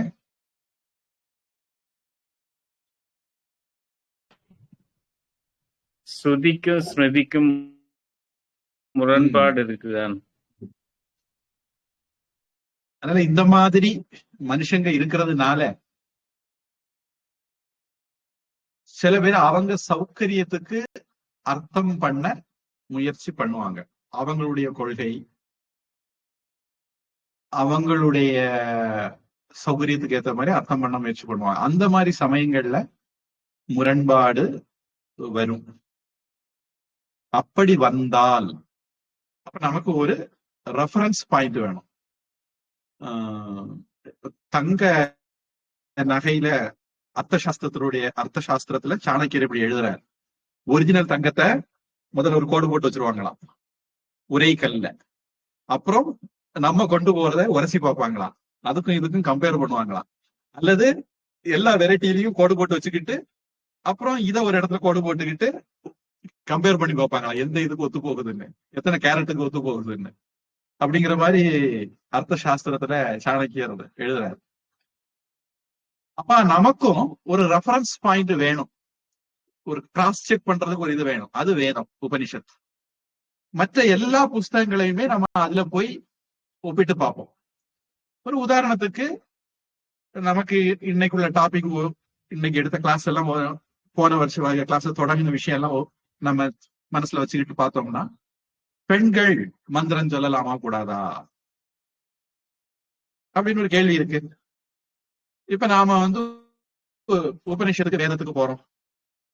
அங்க கார்கி, மைத்ரேயி, ஒரிசால இருந்து ஒரு மாதாஜி, என்னுடைய குரு பகினி மாதாஜி ஒரு தீசிஸ் புக்கே போட்டிருக்காங்க. ரிஷி காஹா, வேதங்களில் உள்ள பெண் ரிஷிகள் அப்படின்னு ஒரு பட்டியல் போட்டு அவங்கள பத்தி குறிப்பெல்லாம் போட்டிருக்காங்க. வேதத்துல பெண்கள் இருக்காங்க, அவங்க மந்திரம் சொன்னது இருக்குது, அவங்க கேள்வி கேட்டது இருக்குது, அவங்க பதில் சொன்னது இருக்குது. மத்தாலசான்னு ஒரு அம்மா தான் குழந்தைய தத்துவம் சொல்லிதான் தாளாட்டுவானாம். ஆறாரா ஆரிராரோ ஆரடிச்சா என் மகனே அப்படின்னு சொல்லாம, நீ ஆத்மா அஜக நித்தியக சாஸ்வதக அயம் புராணக அப்படின்னு சொல்லி தாளாட்டுவானாம். விவேகானந்த சாமி அப்படி பூரிச்சு போய் பேசுறாரு, மதலச தனக்கு பிள்ளை எப்படி தாளாட்டினா பாரு அப்படின்னு. இந்த மாதிரி விஷயங்கள் எல்லாம் வேதத்துல பாக்குறோம். பெண்கள் இருந்திருக்காங்க, பெண்களுக்கு உபதேசம் பண்ணப்பட்டிருக்கு. யாக்ஞவல்கியர் சாமியாரா போன முடிவு பண்ணாரு. உடனே பொண்டாட்டிய கூப்பிட்டு, இந்தாமா என் சொத்து, அவருக்கு கோடீஸ்வரன், ராஜாவோட பெரிய பணக்காரர், சொத்தை எடுத்து பொண்டாட்டி கொடுத்துட்டு இந்தாமா வச்சுக்கோ அப்படி நான் போறேன் அப்படின்னாரு. இதுல பொண்டாட்டி கேட்டா, மைத்ரேயின்னு பேரு அவளுக்கு, ஆமா இதெல்லாம் தந்துகிட்டு எங்கேயோ போறீங்களே, எங்க போறீங்க அப்படின்னு. அது நான் மோட்சத்துக்கு போறேன், இதெல்லாம் வச்சு அந்த மோட்சம் கிடைக்குமா அப்படின்னு. அது சொப்பனத்திலையும் நினைக்காது, இதெல்லாம் வச்சு அது கிடைக்கவே கிடைக்காது. அப்ப அந்த மோட்சத்துக்கு அடைகிறதுக்கு என்ன வழின்னு எனக்கு சொல்லி தந்துட்டு போங்க அப்படின்னா, அதெல்லாம் அவர் பொண்டாட்டிக்கு உபதேசம் பண்ணார். அதுல இருந்துதான் நம்ம வேதாந்தத்துல ரொம்ப பிரபலமான 3 வார்த்தைகள் எடுக்கப்பட்டது. ஆத்மாவாரே திரஷ்டவ்யக, ஆத்மாவை அறிந்து கொள்ள வேண்டும். ஸ்ரோத்தவ்யோ மந்தவ்யோ நிதித்தியாசிதவ்யக, ஸ்ரவணம் மனனம் நிதித்தியாசனம் அப்படிங்கிற 3 வேதாந்தத்துல அடிக்கடி பயன்படுத்தக்கூடிய வார்த்தைகள் அந்த யாக்ஞவல்கியர் தன்னுடைய மனைவி மைத்ரேயிக்கு சொன்ன வார்த்தைகள் இருந்து எடுக்கப்பட்டது. இப்ப இந்த மாதிரி இதுல இனி அடுத்தது கர்ம காண்டத்துல வருஷக்கணக்கில் யாகம் பண்ணணும். வருஷக்கணக்கில் யாகம் பண்ணணும் சரி, ஆம்பளை பண்ணணும் சரி. ஆனா பொண்டாட்டி நெய்ய பார்க்கணும். பொண்டாட்டி நெய்ய பார்க்கலைன்னா அந்த நெய்யை ஹோமத்துல விட முடியாது. இனி யாரு ஹோமம் பண்ணணும்? இப்ப அக்னிஹோத்திரம், சமிதாதானம் மட்டும் பிரம்மச்சாரி. நான் நினைக்கிறேன் இதுக்கு முன்னாடி ஒரு கிளாஸ்ல இந்த டாபிக் பேசினேன். அடுத்த கிளாஸ்ல யாமினி அம்மா அது 10வது கொஞ்சம் கூடுதல் சொல்லணும்னாங்க. அடுத்த கிளாஸ்ல மறந்துட்டேன். நான் அன்னைக்கு சொன்னதெல்லாம் பிரம்மச்சாரி செய்யக்கூடிய மட்டும் சொன்னேன். இனி நீங்க கல்யாணம் பண்ணிட்டீங்கன்னா அக்னிஹோத்திரம் எக்ஸ்ட்ரா செய்யணும். சமிதாதானம் சந்தியாவதனம் மட்டும் போராது, அக்னிஹோத்திரம் பண்ணணும், சாதுர்மாசியம் பண்ணணும், தர்ஷபூர்ண மாசம் பண்ணணும். இப்படி ஒரு பட்டியல் இருக்கு. இதெல்லாம் ஒரு கிரகஸ்தம் பண்ணணும். அப்ப இதெல்லாம் பண்ண தயாரா இருந்தா தான் நீங்க பூணூல் போடுறதுக்கு, வேதம் படிக்கிறதுக்கெல்லாம் யோசிக்கணும். இப்போ மனைவி இல்லாதவன் ஹோமம் பண்ண முடியாது, யாகம் பண்ண முடியாது. அதனாலதான் ராமர் சீதை இல்லைன்னு அவளை மாதிரி பதுமை செய்து வைக்க வேண்டிய கட்டாயம் வந்தது. அடுத்து பிரம்மா, அஜ்மீர்னு ஒரு இடம் இருக்கு, புஷ்கர் நினைக்கிறேன், புஷ்கரம். அந்த இடத்துல பிரம்மா ஹோமம் பண்ணாராம். பிரம்மாவுக்கு பொண்டாட்டி டைமுக்கு வரலையா, உடனே பிரம்மா பார்த்தாரா முகூர்த்தம் தப்புது, அதனால இன்னொரு பொண்ணை கல்யாணம் பண்ணிக்கிட்டு ஹோமத்தை நடத்திட்டாரா. பொண்டாட்டி இல்லாட்டா ஹோமம் பண்ண முடியாது. இனி அடுத்தது பிள்ளை இல்லைன்னா சில ஹோமங்களை பண்ண முடியாது, யாகங்களை பண்ண முடியாது. முடி வெளுத்து போச்சுன்னா சில ஹோமங்களை பண்ண முடியாது. கிருஷ்ண கேஷக ஜாத புத்திரக இப்படின்னு எல்லாம் ரூல்ஸ் இருக்கு. அப்போ மனைவி என் நெய்ய பார்க்கலைன்னா அந்த நெய்யை அர்ப்பணிக்க முடியாது. அப்ப பெண்களுக்கு மந்திரம் கிடையாது, வேத மந்திரத்தை காதால கேட்க கூடாது, இப்படி எல்லாம் அடிச்சு விட்டா இதெல்லாம் பித்தலாட்டம். நம்ம வேதத்துல போய் ரெஃபர் பண்ணும்போது ஒருவேளை வேற ஏதாவது புக்ல இதை சொல்லி இருந்தா அந்த புஸ்தகத்துல சொல்லி இருக்கிறதுக்கு நாம இதுக்கு முரண்படாம அர்த்தம் எடுக்கணும். வேதத்துல இதெல்லாம் இருக்கிறதுனால. அதனால இந்த மாதிரி ஒரு நிறைய விஷயங்கள் நமக்கு அன்றாட வாழ்க்கையில கேள்விகள் வரும். அப்படி கேள்விகள் வரும்போது இப்போ உதாரணத்துக்கு பிரம்மசூத்திரம்னு ஒரு நூல் சொன்னேன், நான் இன்னைக்கு உங்களுக்கு அறிமுகப்படுத்தினேன். அந்த நூலுடைய வேலை என்னன்னா,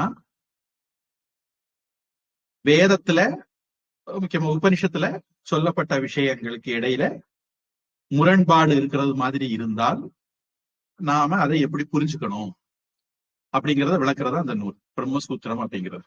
அது உபனிஷத்து, அதாவது ஸ்ருதி ஸ்மிருதி, இது எல்லாத்துக்கும் இடையிலையுமே முரண்பாடு இல்லாம எப்படி புரிஞ்சுக்கிறது அப்படின்னு லாஜிக்கலா எக்ஸ்பிளைன் பண்ற புக்கு தான் பிரம்மசூத்திரம். அதனால அதுக்கு நியாய பிரஸ்தானம்னு பேரு. அப்ப இந்த மந்திரம் இப்படி சொல்லியிருக்கு, இந்த மந்திரம் இப்படி சொல்லியிருக்கு. இப்ப நம்ம கீதையில அப்படி வரப்போகுது, கிருஷ்ணா அங்க அப்படி சொல்றாரு, இங்க இப்படி சொல்றாரு அப்படின்னு உங்களுக்கு கேள்வி வரும். ஒரு உதாரணத்துக்கு இப்பவே ஒரு டாபிக் பார்த்துட்டு இருக்கோம். சாமி இதுக்கு எங்களுக்கு என்ன சம்பந்தம், ஒண்ணுமே புரிய மாட்டேங்குது அப்படின்னு. கிருஷ்ணர் ஒரு 39 ஸ்லோகம் தான் வந்த உடனே திடீர்னு ட்ராக் மாறிடுவாரு, நமக்கு ஏத்த மாதிரி பேச ஆரம்பிச்சிருவாரு. அப்ப நமக்கு என்ன கேள்வி தோணும், அங்க அப்படி சொன்னாரு இங்க இப்படி சொன்னாரு. நமக்கு இல்ல, அர்ஜுனுக்கு கேள்வி வருது. அர்ஜுன 3வது அத்தியாயத்துல கேட்க போறான், அப்ப அதுக்கு கிருஷ்ணன் பதில் சொல்ல போறாரு. 5வது அத்தியாயத்துல கேட்க போறான், கிருஷ்ணனுக்கு பதில் சொல்ல போறாரு. 12வது அத்தியாயத்துல கேட்க போறான், கிருஷ்ணனுக்கு பதில் சொல்ல போறாரு. 18வது அத்தியாயத்திலயும் கேட்க போறான், கிருஷ்ணனுக்கு பதில் சொல்ல போறாரு. நமக்கு இடம்பெறும் ஒரு விஷயத்த நம்ம கேட்கிறோம், கேட்டாலும் நமக்கு ஒரு கிளாரிட்டி வராம இருக்கலாம், குழப்பம் இருக்கலாம். அப்போ அதுக்கு எக்ஸ்பிளனேஷன் தேவைப்படும். அந்த மாதிரி சமயங்கள்ல எல்லாம் நமக்கு கிராஸ் ரெஃபரன்ஸ் அல்லது சுப்ரீம் டெக்ஸ்ட் அப்படிங்கிறது ஸ்ருதி. அதை ஒப்பிட்டு பார்ப்போம். அதுல சொல்லி இருந்தா அதுக்கு ஏற்றது மாதிரி ஸ்மிருதிகளுக்கு விளக்கம் கொடுத்துருவோம்.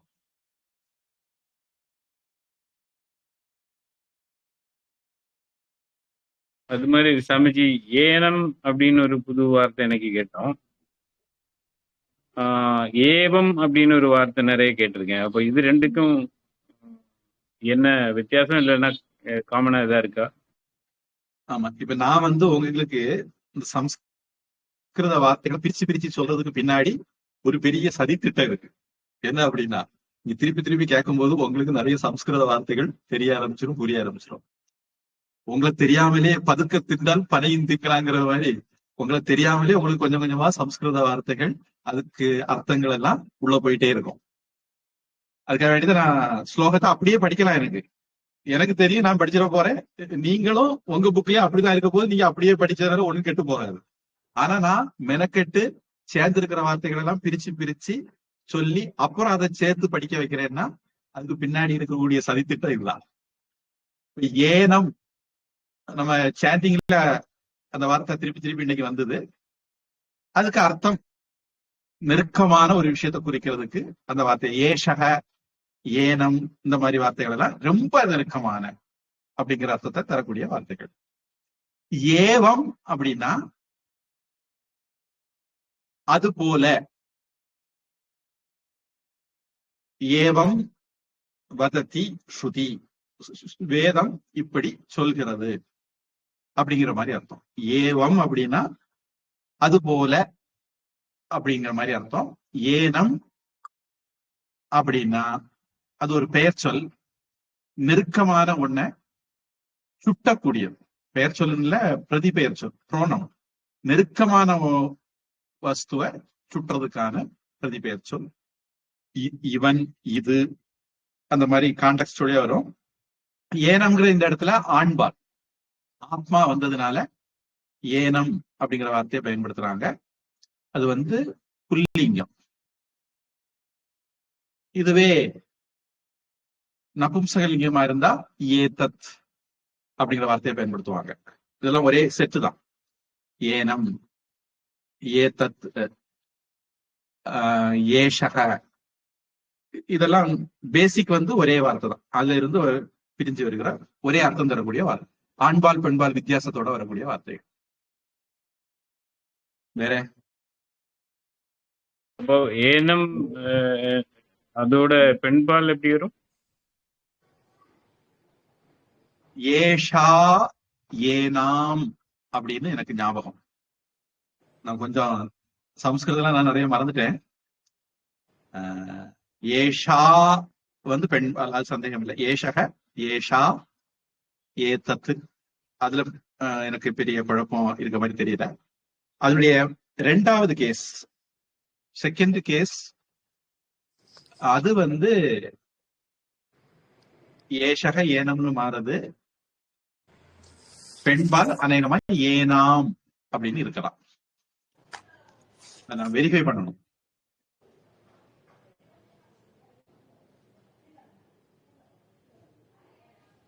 அது புரியல சாமி. ஏனம் ஏனாம் அதுக்கு ரெண்டுக்கும் வித்தியாசம்.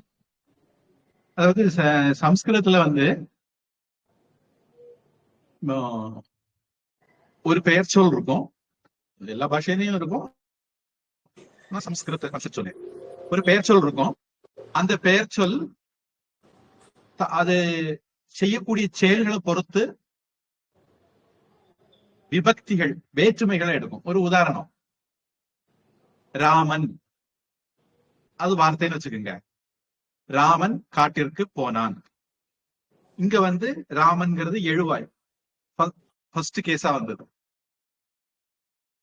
ராமனை லட்சுமணன் தடுத்தான்.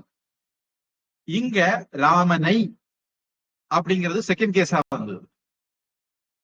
ராமனால் ராவணன் கொல்லப்பட்டான். இங்க ராமன் தேர்டு கேஸா வந்தது. ராமனுக்கு சுக்ரீவன் பழங்களை எல்லாம் கொடுத்தான், அது சபரி பழங்களை கொடுத்தாள். இங்க ராமன் போர்த் கேஸா வந்திருக்கு. ராமனிடம் இருந்து அறிவுரைகளை அனுமன் பெற்றான். இங்க ராமன் பிப்த் கேஸா வந்திருக்கு. ராமனுடைய வில் கோதண்டம், இங்க ராமன்கிறது சிக்ஸ்த் கேஸா வந்திருக்கு. ராமனில் நல்ல குணங்கள் நிறைய உண்டு, இங்க ராமன்கிறது செவன்த் கேஸா வந்திருக்கு. அப்புறம் ஹே ராமா மல்லிகணும், ஹே லக்ஷ்மணா அப்படின்னு சத்தம் போட்டுக்கிட்டு மாரீசன் உயிரை விட்டான். இங்க ஹே லக்ஷ்மணா அப்படிங்கிறது எய்த் கேஸ், எட்டாவது விபக்தி. இப்படி ராமன், ராமனை, ராமனால், ராமனுக்கு, ராமனுடைய, ராமனில் இருந்து, இந்த மாதிரி நம்ம சொல்றத சமஸ்கிருதத்துல ஒருமையில நான் இப்ப சொன்னேன். இதுல பன்மையும் உண்டு தமிழ்ல. சமஸ்கிருதத்துல ஒருமை, இருமை, பன்மை மூணு உண்டு.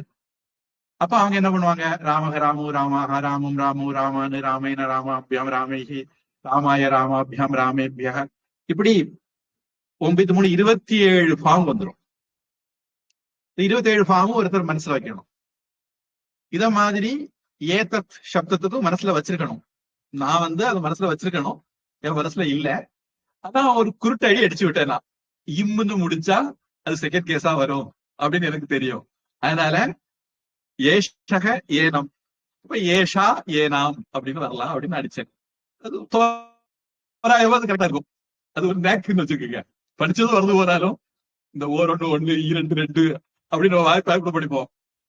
அதுக்கு பிறகு கொஞ்ச நாள் கழிச்சு வாய்ப்பாடு சொல்லி சொல்லி எல்லாம் மனசுல இருக்கும். பிறகு பயன்பாடு குறைஞ்ச பிறகு நமக்கு பாய்த்து 15 என்ன வரும், வாய்ப்பாடு சொல்லி பழக்கம் விட்டு போச்சு. ஆனா 10ன்னா கூட ஒரு சைவர் சேர்க்கணும், அவ்வளவுதானே, 150 அப்படின்னு நம்ம சொல்லிடுவோம். அந்த மாதிரி ஒரு குருட்டடி அடிச்சேன்.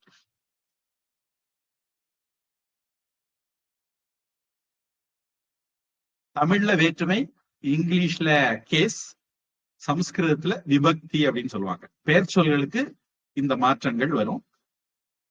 அப்படி மாறாத வார்த்தைகளுக்கு அவ்வியயம்னு பேர் இலக்கணத்துல. அது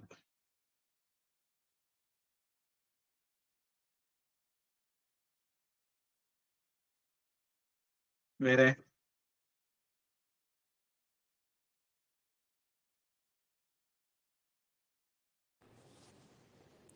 குருஜி, சொல்லுங்க. இது நீங்க சொன்னீங்க ஏனம் அது சொன்னீங்க. ஸ்திரீலிங்ல வந்து அது யயா, ஏனா வந்து புல்லிங்கு, யயா வந்து ஸ்திரீலிங்க. அப்புறம் அது எப்படி எக்ஸ்பிளைன் பண்ணுவீங்களோ எனக்கு தெரியாது அது. ஆனா அந்த ஸ்திரீலிங் வேர்டு வந்து யயா. குருஜி, எனக்கு ஒரு சந்தேகம். இப்ப நீங்க சொன்னீங்க ஒய்ஃப் இல்லாம ஹஸ்பண்ட் வந்து ஹோமம் செய்ய முடியாது அப்படின்னு. அதே போல ஹஸ்பண்ட் இல்லாம ஒய்ஃபும் ஹோமம் செய்ய முடியாது.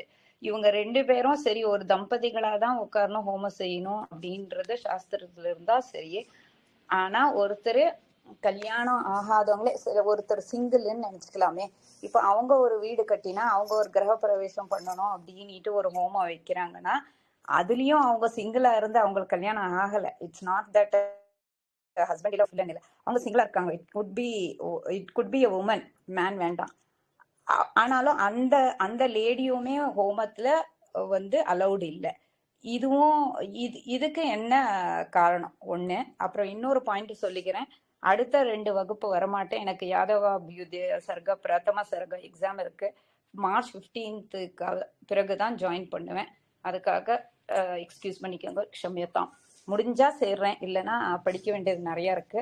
அது இருந்தா I will not be able to join class. அது ஒன்று சொல்லிக்கிறேன். அப்புறம் இங்க இருக்கவங்களுக்கு யாருக்காவது பேசிக் கிராமர் கத்து கொடுக்கணும் அப்படின்னாக்கா I am willing to do after March 15. அவங்க வேணும்னா not in this channel or something, அவங்களுக்கு வேணும்னா நான் வந்து ஹெல்ப் பண்றது ரெடி. ஆனா என்னுடைய தமிழ் வந்து ரொம்ப லிமிட்டெட் தான். ஸோ பட் நான் பேசுற தமிழ் புரிஞ்சுதுன்னா if somebody wants help I am willing to help with the basic grammar. உங்களை மாதிரியெல்லாம் என்னால கீதை இதெல்லாம் பகவத்கீதை அப்புறம் மகாபாஷ்யம் இதெல்லாம் சொல்ல முடியாது.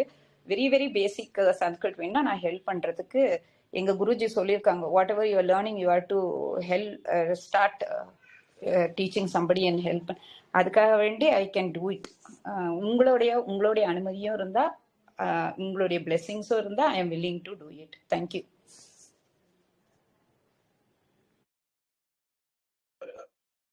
சம்ஸ்கிருதம் படிக்கிறவங்க அந்த அம்மாவை கான்டாக்ட் பண்ணிக்கலாம்.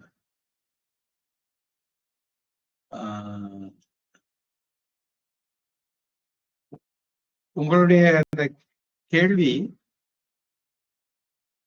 ஒற்றைக்கு இருந்தா தனியா இருந்தா என்ன பண்றது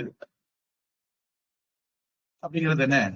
இல்ல, என்னுடைய கேள்வி அவங்களும் அலவுட் இல்ல. இப்போ அவங்க வந்து கல்யாணமே பண்ணிக்கல, ஒரு விமன் அப்படியே இருக்கிறாங்க, அவங்க கல்யாணம் பண்ணிக்கல, அவங்க ஒரு வீடு கட்டினாங்கன்னா அவங்களுமே வேற ஒரு தம்பதியை தான் அந்த ஹோமகுண்டத்துல உட்காத்தி வைக்கணும் அப்படிங்கிற ஒரு சாஸ்திரம் எனக்கு தெரிஞ்சு நிறைய பேர் அப்படிதான் சொல்லியிருக்காங்க. So they are not allowed to sit in the home. அது ஏன் அப்படின்ற என்னுடைய சந்தேகம்.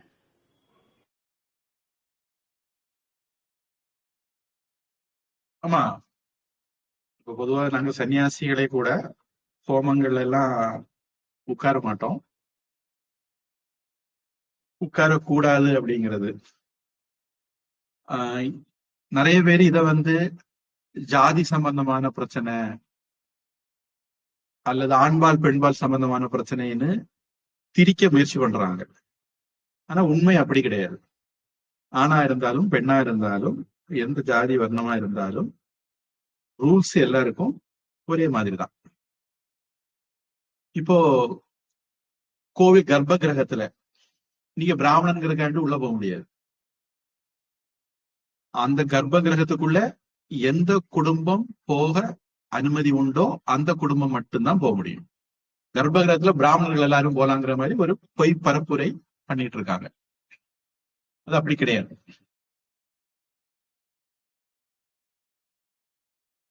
பிரம்மச்சாரிக்கு கேரளாவிலேயே தமிழ்நாட்டிலேயும் தெரியல, பிரம்மச்சாரிகளை கோவில்ல பூஜை பண்ண விட மாட்டாங்க.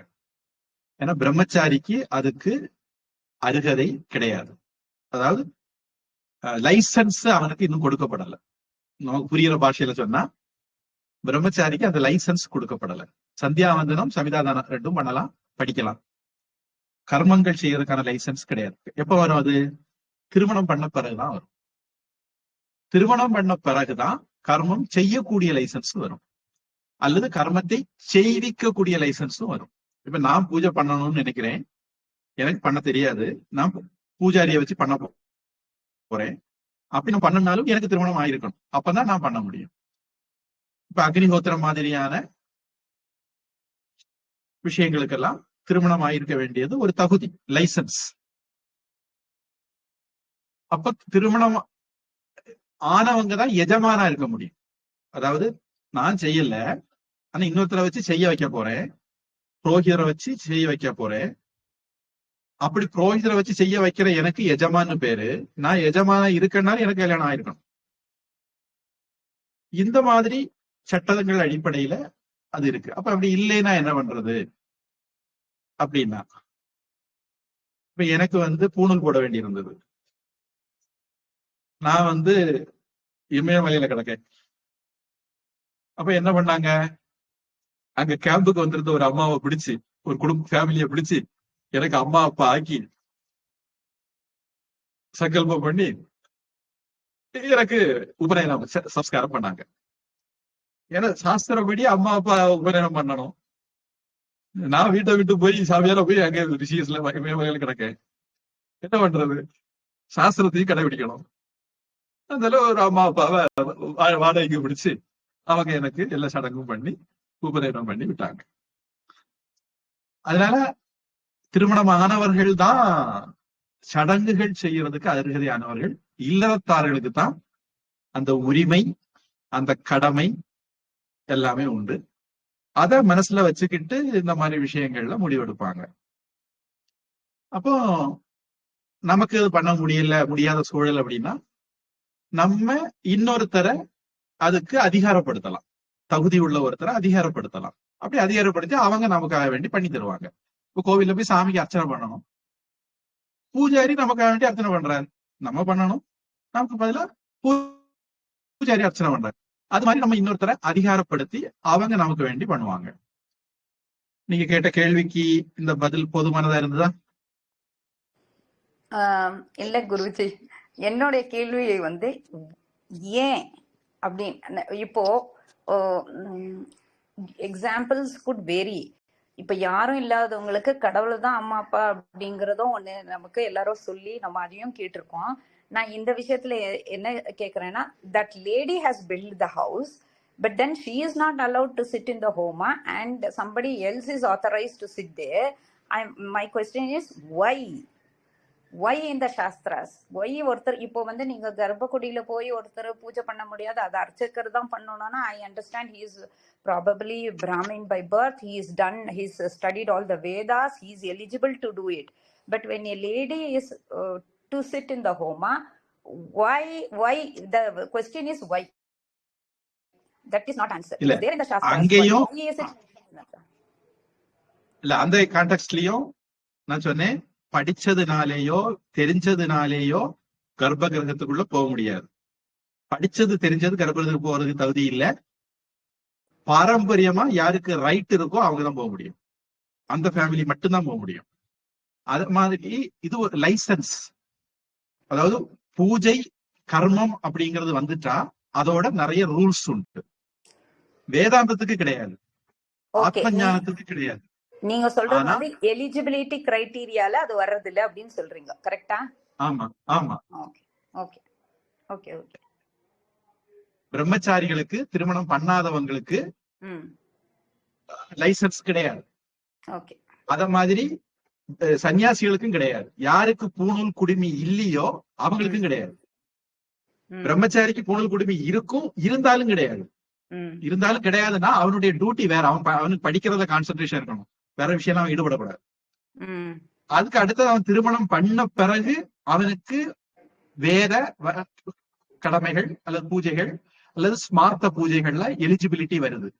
அந்த எலிஜிபிலிட்டி வந்தோன்னா பண்ணுவான். பண்ண பிறகு அவனுக்கு பிள்ளை வந்த பிறகு பிள்ளைக்கு அந்த பொறுப்புகளை ஹேண்ட் ஓவர் பண்ணிக்கிட்டு அவன்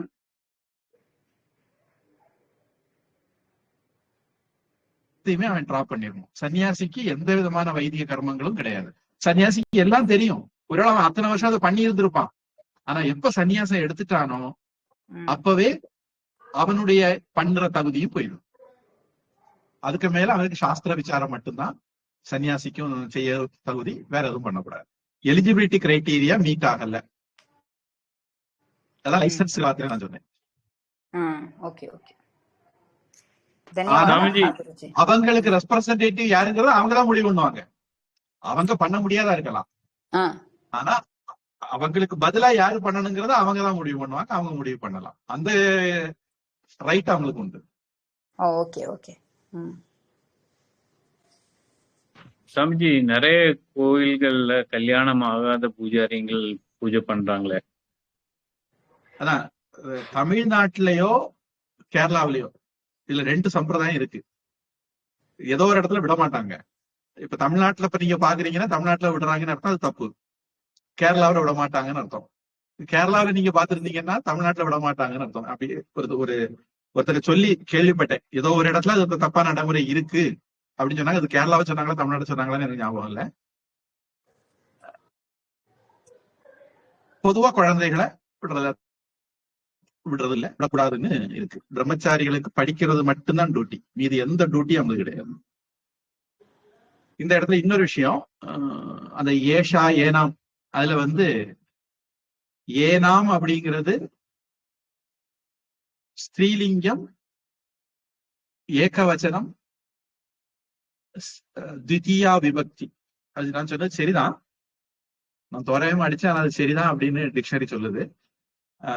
யாமினி அம்மா சொன்னது வந்து எனக்கு கேட்ட போதே தெரிஞ்சது அது சரியா இருக்காதுன்னு. நான் அதனால டிக்ஷனரியில வெரிஃபை பண்ணேன். யயா திருத்தியா விபக்தி குருஜி. இல்ல யயா அப்படிங்கிறது திருத்தியா விபக்தி. நான் சொன்னது திதியா.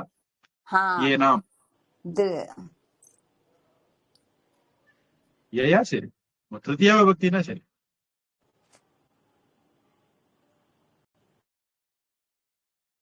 சரி, வேற கோபாலானந்த சுவாமி கிராமர்லாம் மறந்துருப்பீங்கன்னு நினைக்கிறேன். இல்ல கோபாலானந்த சாமி திருநாயனாரை குறிச்சிய நீங்க இப்படி தப்பா இழிவா சொல்லி போட்டீங்களே. அங்க எப்பேற்பட்ட திருநாயனாரை குறிச்சில திருவள்ளுவர் பிறந்த ஊரை நீங்க தெக்க உள்ளவன் சொல்லி போட்டு இப்படி தாழ்மையா சொல்லிட்டீங்க. அந்த ஊரை உலகமெல்லாம் பேர் தெரிய வச்சிருக்க பாருங்க, பெருமைப்படுத்திருக்கு. சரி சரி சரி. அவரு ராவணன் பிறந்தது மீரட்லையா? நொய்டா பக்கத்துல ஒரு ஊரு, அங்க அவரை வழிபட்டுட்டு இருக்காங்க. அவங்க மூதாதையர் அப்படின்னு நினைச்சு வழிபடுறாங்க. சரி, அது உத்தரப்பிரதேசத்துல வருமா உத்தரகாண்ட்ல வருதா அந்த ஏரியா? இப்ப வந்து உத்தரப்பிரதேசம் தான். உத்தரப்பிரதேஷ். சரி சரி சரி சரி சரி. உத்தரகாண்ட் போற வழிதான், அந்த ரோடு தான். அதான் மீரட். சரி சரி சரி, வேற ஒண்ணும் இல்ல. சரி சரி, இப்ப எல்லாரும் மறந்துட்டேன், அந்த அம்மா தான் ஞாபகப்படுத்தினாங்க. சரி சந்தோஷம். வேற கேள்வி?